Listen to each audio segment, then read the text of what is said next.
पालघर जिल्ह्यातील डहाणू तालुक्यातील महालक्ष्मी देवीच्या गडावर दर्शनासाठी गेलेल्या तरुणाचा मंगळवारी 14 जानेवारी रोजी हृदयविकाराच्या झटक्याने दुर्दैवी मृत्यू झाला। मिळालेल्या माहितीनुसार तलासरी तालुक्यातील वेवजी येथील मिलन डोंबरे हा आपली पत्नी, भाऊ आणि कुटुंबियांसह मंगळवारी महालक्ष्मी गडावर दर्शनासाठी गेला होता।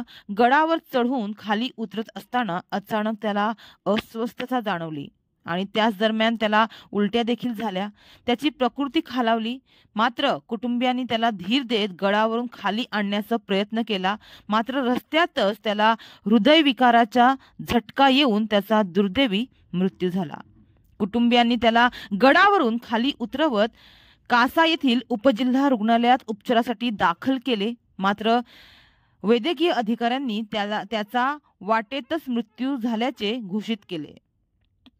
वैद्यकीय अधिकाऱ्यांनी दिलेल्या माहितीनुसार मिलन डोंबरे याला शारीरिक कसरतीची सवय नसून उपाशी पोटी गडावर गेल्यामुळे त्याची प्रकृती खालावली असावी आणि त्यामुळेच त्याला हृदयविकाराचा झटका येऊन त्याचा मृत्यू झाला असल्याची शक्यता वर्तवली आहे आणि त्यामुळे शारीरिक कसरतीची सवय नसल्यास योग्य ती काळजी घेऊन उंच ठिकाणी अथवा डोंगरावर चढावे असे आवाहन कासा उपजिल्हा रुग्णालयाचे वैद्यकीय अधिकारी हेमंत बेहरे यांनी केलं आहे।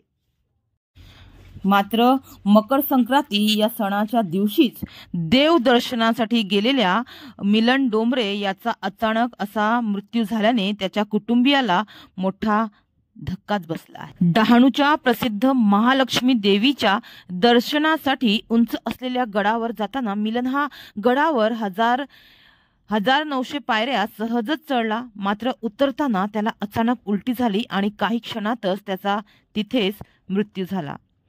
पोटात अन्न नसताना अति उंचावर चालल्याने मिलनचा मृत्यू झाल्याची प्राथमिक माहिती वैद्यकीय अधिकाऱ्यांकडून देण्यात आली आहे।